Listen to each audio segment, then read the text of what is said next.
Marami ang nagulat nang makita sa social media ang mga picture at video ng isang resort na naitayo sa gitna ng Chocolate Hills.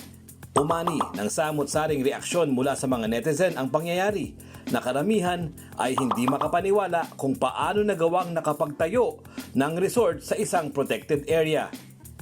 Kaya ang tanong, ano ba ang mas mahalaga? Ang maipromote ang turismo o ang maingatan ang kalikasan? Yan ang ating pag-uusapan ngayong araw kasama ang ating bisitang ecotourism advocate na si Vilma Declaro Mendoza. At kasama na nga po natin ang isang guest na isang ecotourism advocate na si Vilma Declaro Mendoza. Good morning, Ma'am Vilma. Good morning po. Magandang umaga po sa inyong lahat, Kada Squad. Nagpapasalamat po ako sa inyo at naimbitahan niyo ako dito sa Kada Umaga. Maraming salamat din po sa inyong oras. It's my honor po. Yes, very exciting po ang pag-uusapan natin ngayon eh. Bukang bibig ng lahat ng tao eh. Ito pong tungkol sa resort na itinayo sa paanan ng Chocolate Hills. I guess the first question is, ano po ba, sabi kasi nila, itong Chocolate Hills daw ay isang environmental, cultural, and natural monument. Ano po bang ibig sabihin nun? Ang ibig sabihin po nun, is itong protected area na dapat ma-preserve natin, na bawal ma-alter, ma-destroy, or ma-deface yung para ma-maintain ang kagandahan nito. Okay. Ang pagtatayo po ba ng isang resort ay nakaka-deface, nakaka-destroy? Ano po ba ang, is that equivalent to that, ma'am? Opo, kasi po talagang declared to na protected area way back 1997 sa pamumuno ng Pangulo natin na si Fidel B. Ramos. Yes po. Sa geological monument. Ano. Okay. So, malinaw po na merong paglabag na nangyari Meron dito. po. Oo. I guess the question is, another question is parang, bakit po ba, i-explain po natin sa ating mga kada kung bakit nakakasira ang pagtatayo ng isang resort sa isang lugar na dineklara nating environmental and cultural and natural monument. Una po sa lahat, nagkakaroon tayo ng soil erosion. At pangalawa rin po, sa Department of Tourism din natin yan, nasa tourism din ako. Kasi katulad po ng Chocolate Hills, meron tayo sa Bohol na 7,776 Chocolate Hills. So isa itong landmark natin sa buong mundo. Dito tayo nakikilala sa ang Chocolate Hills. So sayang. So, yun nga yung sinasabi namin na dapat pangalagaan natin ang ating kalikasan. Dahil pag hindi natin ito pinangalagaan, para nating sinira yung ating kinabukasan. So, in other words, ma'am, kahit anong klaseng resort, hindi natin pwede ilagay dyan. Opo, kasi Kahit, kahit 7,776 naman po declared sila. protected area po yan. Opo. Ayun. Kahit po sabihin na natin, halimbawa, meron po akong lupang pag-aari doon. Oh, may title, Hindi ko po oo. yan pwedeng galawin. Ano po bang pwede kong gawin doon kung meron naman po akong karapatan doon sa titulo ng lupa, Correct. portion doon? Actually, karapatan po yun ng may-ari. Nasa tamang pag-uusap lang po yan kasi sa kanya na yun eh. So dapat ang pagkukulang po niya ng mga government agencies at LGU, sana na kausap din sila kung ano yung tama. Or meron ba silang pwedeng pag-usapan na pwedeng bilhin na lang yung titulo nila kasi protected area yan. Pwede nga po bang bumili ng portion ng lupa sa isang protected na... Kasi inabutan na lugar? rin po yan eh. Meron na rin pong na-award sa kanilang mga title doon sa owner. So dapat po pinangalagaan lang din po yan ng LGU doon na since na-declare na po yung protected area, dapat po hindi na lang nila pinahintulutan yung owner doon or binigyan na lang po siya ng isang yung parang bibigyan sila ng panibagong matatayuan ng bahay, wag na lang sirain yun. Or resort. Opo. Pero ito po, isa pang mainit na issue dyan, wala daw po sila umanong Environmental Compliance Certificate o ECC. Ano po ba ito? Wala nga po. So, ang umamin naman po doon, talaga admitted yan ng owner na wala silang certificate, yung compliance, ECC. So, dapat po yan, kung wala man po, kung nasubaybayan po yan, na properly monitor nung nung tawag dito, nung yung concerned government agencies. Ma'am, ito po alam naman natin na ang Chocolate Hills ay isa sa mga puntahan talaga ng mga turista. Siguro, I'm just playing devil's advocate here. Baka sabi ng local government nila, it brings in income, it brings in employment. That's right. Pangangalagaan natin yung mga burol, pero hindi natin pangangalagaan yung mga tao. Paano po ba natin dapat ibalanse yung interes ng mga taong nakatira doon at ang kanilang makabuhayan doon naman sa pagpoprotect ng ating kalikasan? Katulad nga po ng nasabi ko kanina, maraming paraan para matulungan natin yung mga community natin doon na hindi masisira yung ating, maisasakripisyo yung kagandahan ng kalikasan natin. So, maaari tayong magbigay ng mga projects and then yung kung ano yung mga livelihood na pagkakakitaan ng community, huwag lang sirain yung talagang protected area.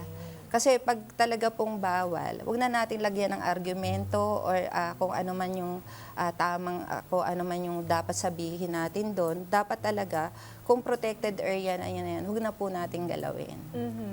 So, sa inyong experience po, nakakita na po ba kayo ng isang kaso kung saan halimbawa, tinumbasan na lang ng gobyerno ang lupain na pagmamay-ari ng isang tao sa isang protected area, tapos binigyan na lang sila ng property elsewhere na hindi protected? Marami na po yan. So, it can happen. It can happen po. So, nasa mabuting pag-uusap lang talaga. Opo. So, they could have asked the owner of this land sa Chocolate Hills na, Sir, ito, tutumbasan na lang namin somewhere else, maprotektahan lang yung mga Chocolate Hills natin na it's UNESCO protected, it's also protected by the laws of the land, para bigyan na rin sila ng katumbas na kahalaga nito elsewhere. Tama po yan. Ayun, pwede naman pala. So ano na lang po ang recourse ng ating gobyerno ngayong nakatayo na yan dyan? Oo nga, anong gagawin Meron mo? pa ba tayong recourse? Kasi may nababalitaan din tayo that Na they will remove it na daw, di ba? Close it na. might cause more harm than good if we remove the resort. Wala naman po. So, Wala namang harm? Wala naman pong harm. At mamimaintain pa rin natin yung kagandahan talaga ng Chocolate Hills. Sino po ang pwede mag-enforce ng pagpapaalis, pagpapasara itong resort na ito? Unang-una po dyan, sa LGU po yan. Tapos, meron din po yung DENR. So, chine-check na rin daw po ngayon. Minomonitor na rin ng ombudsman. Ngayon na meron ng nakatayo. Ombudsman po, DILG. So, sa atin po, kung kung sino man yung concerned government agencies dito, ang pinaka-importante nga po ay alagaan natin yung kalikasan natin. Kasi for the next generation yan. Yes. So, ma'am, ano bang ang mga hakbang na pwedeng gawin para hindi na maulit yung nangyari dito sa Chocolate Oo Hills sa mga nga. ibang lugar naman? Kasi I know for a fact, ma'am, na nababalitaan ko rin na because of this issue, Lumalabas na rin iba. nakita rin na sa ibang mga lugar, katulad sa Mount Mount Apo, Apo, katulad sa Masumi, Rizal, yeah. all of these are protected areas. Bakit po sila nakakapagtayo ng resort? Ayun nga po, meron diyang ito hindi ko na talaga maitago, may personal vested interest, may vested interest diyan. And then secondly, hindi po nagiging vigilant din yung mga tao or na nakapaligid doon. Kasi hindi lang po rin yan tungkulin ng gobyerno or ng LGU. Dapat tayo pong mga mamamayan din or community, within the community, maging vigilant din tayo, mapag-obserba tayo. So, magtulong-tulong tayo para mapangalagaan itong yung mga protected area. Halimbawa, ako, normal citizen lang po. Tapos may nakita akong, halimbawa, tinatayong structure sa Ano bang protected area? Buholo, ibalik po ulit natin sa Bohol. Sa Bohol? Or sa Kayo yung Banawe ma- Rice Terraces? Banawe, yes. Ano po ang pwede kong gawin na sa normal citizen lamang? Kanino ko po sila isusumbong?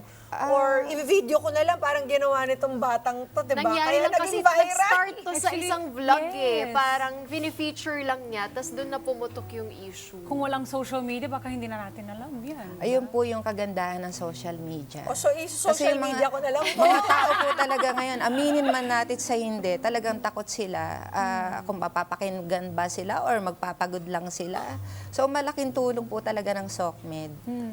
So, i-post isa yun. natin mga kada. Pag meron kayong nakikita. At syempre, i-report din sa LGU, 'di ba? Sa LGU, DNR at DOT kasi part to ng tourism natin. It's all about tourism. I know kapag nagtayo ka ng resort or any structure, parang mabuboost yung employment, 'di ba? Maraming magkakatrabaho, pero sana iniisip din natin kung paano mas dadami pa yung longevity, 'di ba? Kung ito mapapangalagaan natin, like Chocolate Hills, kung talagang naprotektahan natin, napangalagaan natin, mas maraming international travelers or True. tourists ang Exactly. pupunta. Yeah. Ano po ba ang parang very favorable or very ideal na relationship po ng mga mga negosyante at mga nagpo-protect ng environment? Ako, negosyante rin po ako, aside from being environmental advocate. So kami, pinipili namin talaga yung negosyo na talagang hindi pang sarili or para kumita lang. So, ang mahalaga sa akin or sa amin, so kaya kami nagtayo ng the International Ecotourism Society, Philippines Incorporated. So, para makasupport po dun sa advocacy namin na to protect the natural environment for the next generation. Kasi pwede naman tayo maglagay ng resort na malapit-lapit sa Chocolate Yeah po. Hills. Hindi naman natin kailangan isarap doon sa Sirain. Oo, gitna. mismo. Correct. Diba? Para naman we protect it and we can also run our business that depends on the Chocolate Hills din. Di ba po? Opo. Oo. So, ano pong may papayo niyo sa ating mga kada na nagbabalak-balak magtayo ng mga resort kung saan-saan? Sana wag nating isipin lang yung ating pangsarili. So isipin natin yung sinabi ko nga kanina, yung sa next generation natin. At pag sinira natin yung kalikasan, so ang mangyayari niyan, para na nga nating sinira yung ating kinabukasan. So pag kalikasan ang ating pinag-uusapan, dapat wala tayong inaatrasan. Tama. Tama. Wow, Thank you very very good. much. Very strong words. I love it. Thank you, Miss Vilma. Maraming salamat po kay Miss Vilma Declaro Mendoza sa pag-share niyo po ng inyong kaalaman. At sana wag po kayong mapagod na protektahan at magbigay awareness dito sa ating kalikasan. At dahil dyan, syempre may regalo tayo mula sa Miniso. Salamat po. Salamat po ng marami. Yes, maraming salamat. And Miniso is a global lifestyle brand offering various daily life and home essentials, health and beauty products, toys and plushies, stationery bags, accessories, and even delicious snack items. Come and visit Miniso for a fun and enjoyable shopping experience in over 160 plus locations nationwide. You can follow them on Facebook, Instagram, TikTok at Miniso_PH and check out their official online shops because with Miniso, life is for fun. Maraming salamat, Miss Velma! Mga Kanet 25, this is Pia Guanyo Mago. For more Kada Umaga updates, please click the subscribe button and follow us on Net25 social media pages at Net25TV and at Net25 Entertainment Facebook page. See you guys. Bye!